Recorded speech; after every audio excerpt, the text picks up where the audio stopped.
On va parler de l'aristotélisme médiéval en évoquant Avicenne, qui est très important.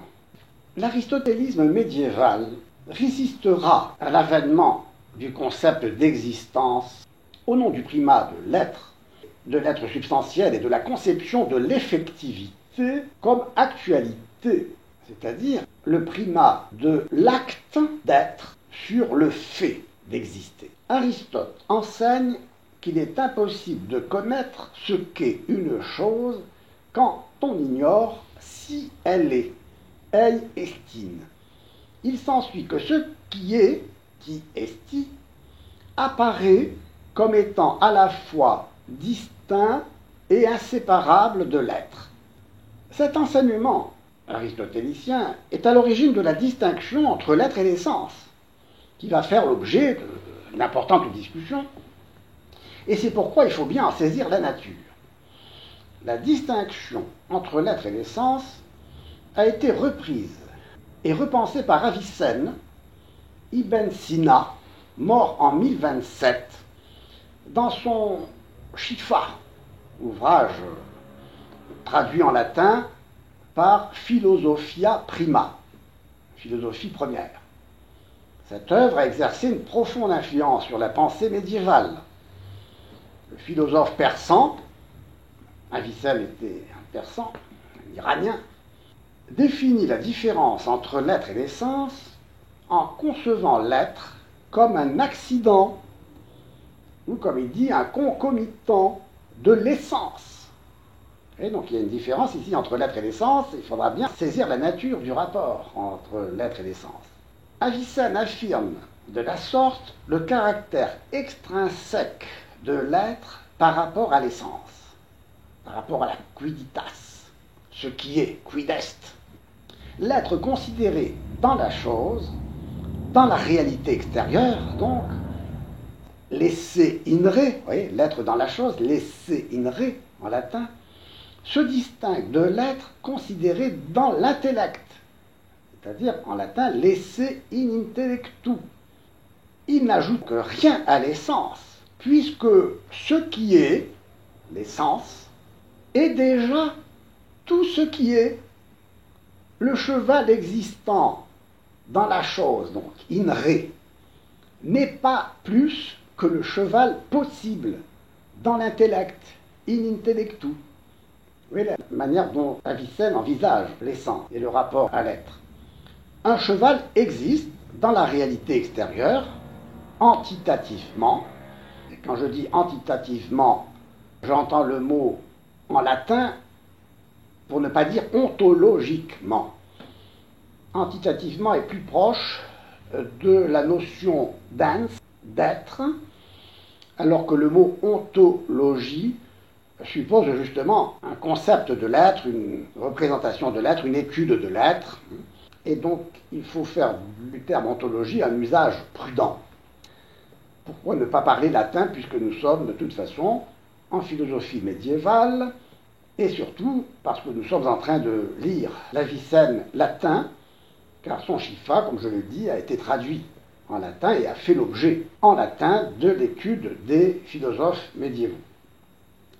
La kabbaleité, l'équinitas, est possible au sens où elle est concevable intellectuellement, c'est-à-dire ce qui est définissable, concevable, et non pas nécessairement ce qui est dans la réalité. Ce qui est et ce qui peut être.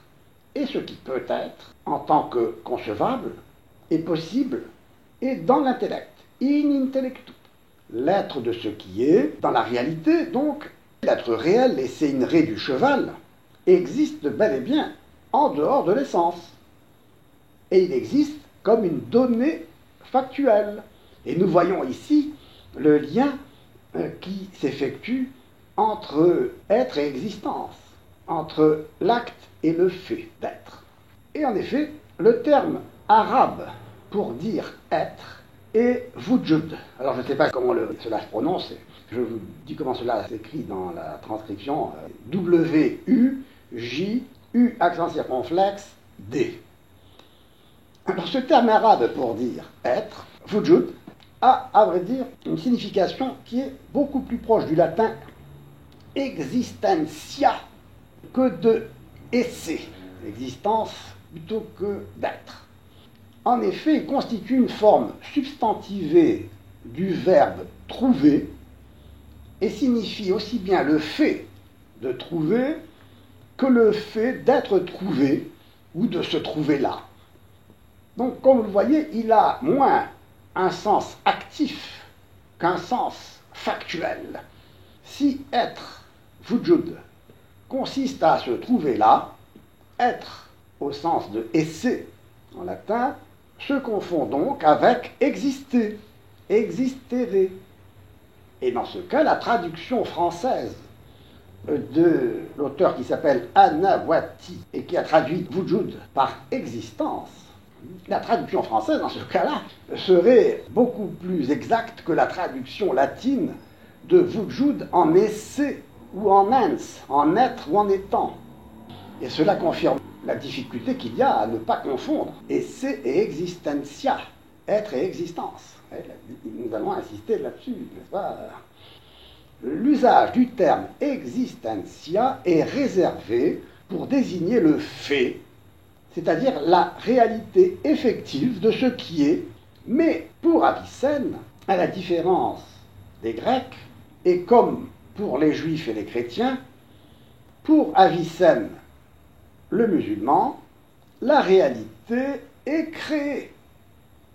L'existentia ratifie le sens, donc, de sortir de, mais à condition de comprendre et qu'il s'agit qu'elle est sortie des mains, si l'on peut dire, du Créateur, que la réalité est effective, que l'existence est effective parce qu'elle est sortie du néant, en étant créée ex nihilo.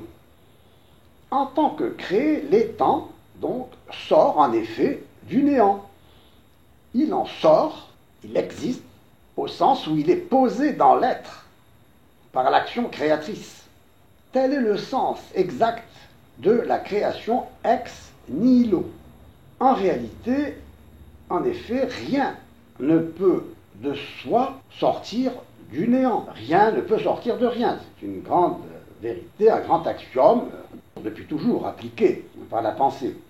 L'étant existe donc en tant que créature au sens où il reçoit l'être. Et c'est pourquoi on définira l'étant lens comme habens esse, l'étant comme ce qui a l'être, et qui a l'être parce qu'il a reçu. Il existe donc au sens où il est hors du non-être. Ici, exister prend un sens positif.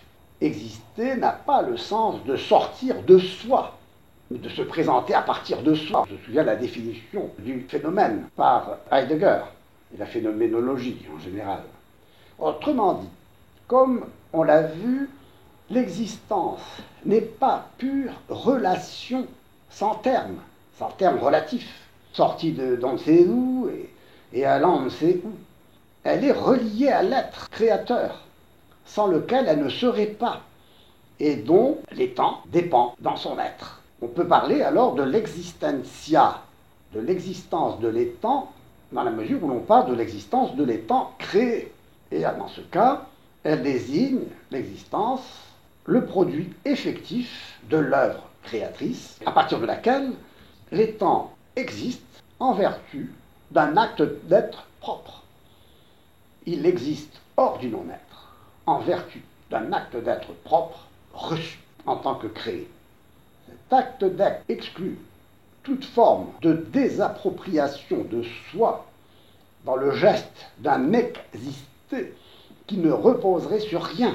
L'existence de l'étant n'est pas sortie hors de l'être, elle est sortie hors du non-être.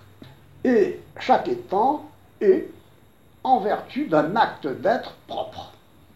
L'étant donc existe hors du non-être. Il a l'être qu'il a reçu. Il est habens esse. La distinction entre esse comme acte, actus essendi, et existentia comme actualité, actualitas au sens de fait, de résultat de l'œuvre créatrice, correspond à la distinction proprement avicénienne entre l'être nécessaire, le nekesse esse, et l'être possible, le possibile esse. Avicenne oppose ce qui est nécessairement comme étant par soi et donc sans cause, à ce qui est possible comme n'étant rien par soi et donc devant recevoir l'être en vertu d'une cause extrinsèque à son essence. Et donc ce n'est pas à partir de son essence qu'un être apparaît. L'existence n'est pas une déduction de l'essence. Dicimus igitur quod necesse esse per se non habet causam et quod possibile esse per se habet causam. Il est bon de citer en latin un texte dont j'ai donné la traduction. Donc cette distinction entre le nekesse esse, l'être nécessaire, l'être qui est nécessairement, et l'être possible, cette distinction recoupe la différence entre l'être créé et le premier principe unique et nécessaire par lequel il a été créé. Quoique, on le verra, cette création, selon Avicenne, passe par des intermédiaires, que sont les intellects, voire les anges. Mais j'y reviendrai plus tard. L'être nécessaire par soi, Dieu, le Dieu créateur, est donc sans cause. Et il est pur acte d'être, c'est-à-dire une affirmation sans limite, au point qu'aucune essence ne le détermine. Ah, nous voici devant un être qui, lui, est sans essence aux yeux d'Avicenne. Au-delà de toute essence. L'essence ici disparaît dans l'unité pure et nue de l'être nécessaire qui est infini, à la différence évidemment des étangs finis, qui eux ont une essence qui les détermine, justement en tant qu'être fini. L'essence donc disparaît dans cet être infini, dans cet être nécessaire, qui s'affirme comme une véhémence, dit Avicenne, comme une véhémence d'être, du moins dans la traduction latine, vehementiam essendi. Cette véhémence nous renvoie à cette force sans visage et sans nom, qui rapproche le nekesse esse de l'indétermination pure, de l'un, du néoplatonisme, dont Avicenne a subi l'influence, sans le savoir en quelque sorte, à travers la théologie d'Aristote, une œuvre qui s'est révélée être une compilation d'œuvres néoplatoniciennes, comme les Énéades de Plotin, comme d'autres écrits aussi, comme d'autres passages de Proclus, de Porphyre, le disciple de Plotin, enfin bref. Avicenne a lu Aristote à un certain moment avec les yeux de Plotin, avec les yeux des néoplatoniciens. Et c'est ainsi que la notion d'être et de nekesse esse est proche de celle de l'un des néoplatoniciens. La distinction donc entre ce qui est nécessairement et ce qui est possible conduit à conclure que tout ce qui n'est pas nécessaire par soi n'est que possible. Être possible, on l'a vu, c'est ce qui est concevable. Avicenne fait donc prévaloir ici une conception logique du possible, c'est-à-dire du caractère non contradictoire des éléments qui composent tout ce qui n'est pas l'être nécessaire, nécessairement simple. Le possible, en effet, est composite comme tout ce qui provient de l'un, qui est donc du composé, du multiple. Hormis donc le premier, c'est-à-dire le principe, l'origine, ce qui advient, advient comme une existence possible en soi, mais nécessaire par un autre. Dès lors que rien, ni aucune contradiction logique n'entrave son existence, ce qui est possible peut être réalisé, comme il peut ne pas l'être. L'existence est ramenée ainsi à ce qui est possible. Il est intéressant de noter ici que Suarez, un philosophe qui va jouer un rôle important, va définir l'existence finalement comme du possible, comme étant possible. Ce que Heidegger lui-même va reprendre en disant que l'existence est pure possibilité. Et possibilité. Donc, l'existence ici apparaît comme un possible réalisé, étant étrangère à l'être nécessaire. Elle se caractérise donc par son indifférence à être en tant que possible. Elle peut ou ne pas être. Elle peut être ou ne pas être. Elle est donc indifférente. Et l'être s'ajoute à l'essence, disons, de ce qui est possible. L'être s'ajoute alors, dans ce cas-là, à ce qui peut être comme un accident. Mais attention, on va le voir, il ne faudra pas comprendre cet accident comme une catégorie à la manière d'Aristote, comme un attribut. Il faudra comprendre cette existence comme accident au sens de surgissement événementiel. Oui, puisque l'être est créé par Dieu et s'ajoute par création à l'essence, à l'être possible. La distinction entre l'être et l'essence revêt ainsi le sens d'une indifférence de l'une par rapport à l'autre. En effet, l'une peut être sans l'autre.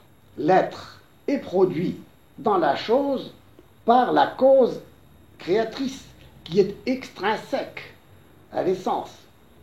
Il advient par accident. Il arrive à quidit, en surgissant. Cela signifie que l'essence, la quiditas, ne peut être principe de l'être, de la chose, en tant qu'il s'en distingue comme produit de l'agent qui la cause. La distinction entre l'être et l'essence est donc radicale. Avicenne peut dire que le possible est possible par soi, mais n'est conduit à l'être effectif que par un autre. C'est ce que signifie l'affirmation qui consiste à dire qu'il est nécessairement par un autre, non par lui-même. Les temps n'accèdent à l'être effectif qu'en le recevant d'un autre. Il est habens esse. Le don de l'être définit l'acte créateur et la réception de ce don, la créature. Thomas d'Aquin reprendra cette doctrine en affirmant que la création est la production de tout l'être, de manière que l'étant, en effet, est entièrement, et qu'il y aura une unité entre l'être et l'essence. Il y aura une composition d'être et d'essence, qui fait que, nous y reviendrons, si l'être n'est pas l'essence et l'essence n'est pas l'être, cependant l'étant n'est pas sans être composé d'être et d'essence. L'être donc advient, acquidit, comme une nouveauté radicale. C'est en ce sens qu'il faut comprendre qu'il arrive, qu'il acquidit, qu'il est un accident. L'étant créé ne peut advenir et se maintenir sans l'être. L'être causé de l'étant, tant qu'effet, est différent donc de sa cause, qui est nécessairement extrinsèque à l'effet. Il s'ensuit que l'idée d'une causa sui n'a aucun sens. Elle est étrangère à cette doctrine. Elle ne peut apparaître que dans le cadre d'une doctrine, d'une métaphysique telle que celle d'un Descartes ou d'un Spinoza. On l'a vu ailleurs.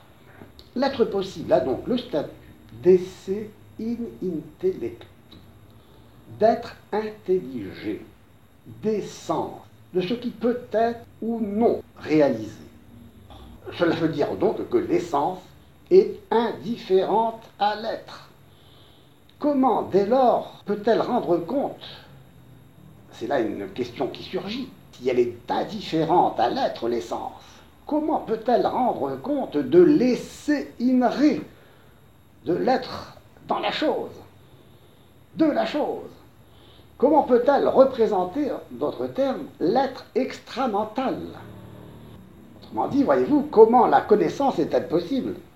C'est-à-dire, comment l'esse in intellectu renvoie à l'esse in re. Dans le chapitre 1 du traité 5 du Shifa, Avicenne étudie le rapport de l'essence à l'universel pour répondre à cette question de la connaissance. L'essence, c'est-à-dire donc la kabbaleité, l'équinitas, le cheval en soi, ce qu'il est, ce que l'on peut définir et dire ce que cela est. La kabbaleité peut être considérée de trois façons, ou dans l'intellect, comme universel, ou dans les individus, comme contractée et réalisée, ou en elle-même. à savoir que l'equinitas est equinitas tantum. La kabbaleité n'est rien d'autre que la kabbaleité, indifférente. Donc, où l'essence est en elle-même, ainsi que je viens de le dire, comme étant indifférente à l'universalité ou à la singularité.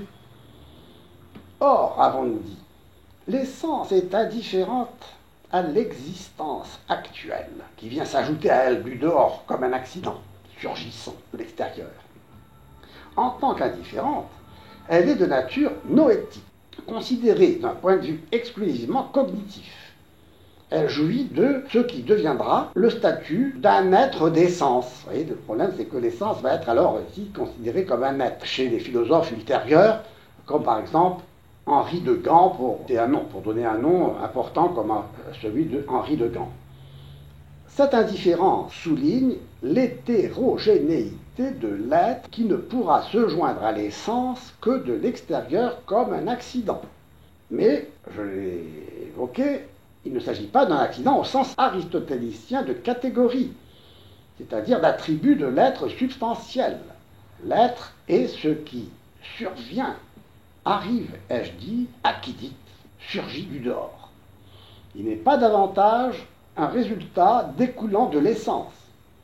C'est un fait extrinsèque, surgissant et posé hors de l'essence. Il est ce qui surgit, ce qui advient, ce qui arrive sans l'intervention de l'essence. C'est-à-dire que l'étant peut se trouver en dehors de toute essence comme un être qui n'a rien à voir avec l'essence. Le rapport entre l'être et l'essence dans les temps fait problème.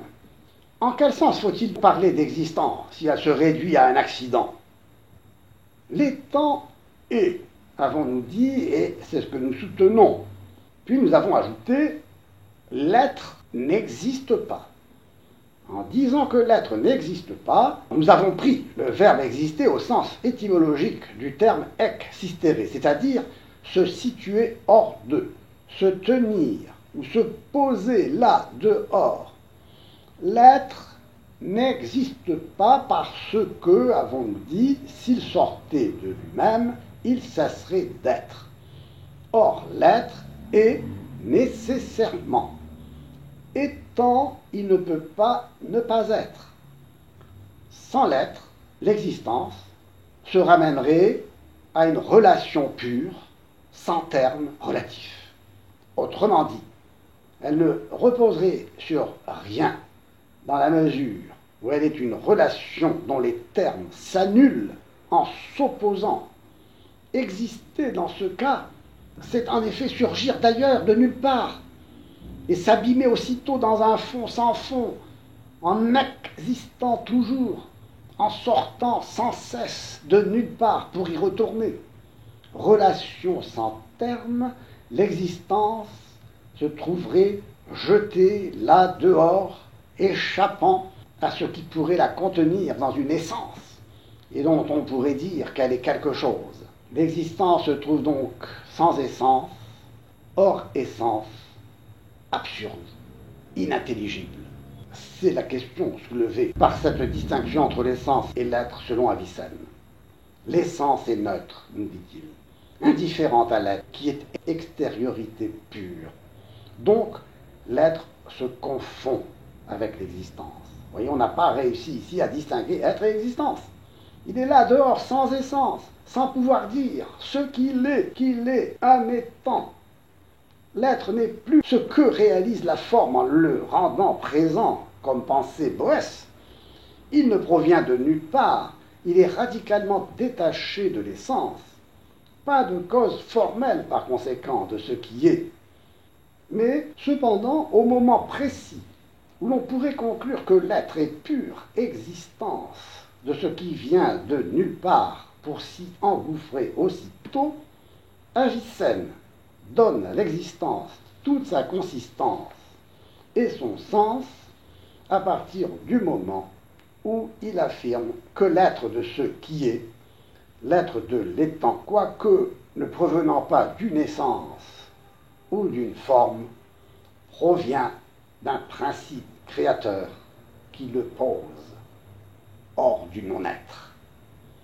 L'être de l'étant est reçu parce que créé. Il est.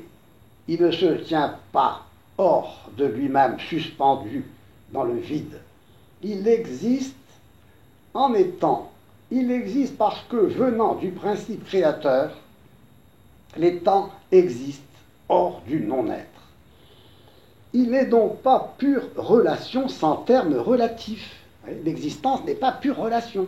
L'étant est relié à une origine, à l'origine créatrice, qui lui donne sa consistance, son être. Car en recevant l'être, l'étant reçoit les déterminations qui accompagnent l'essence, qui font de cet étant un étant fini, bien déterminé, tel étant et non tel autre. Les étangs existent ainsi les uns en dehors des autres. L'un n'est pas l'autre.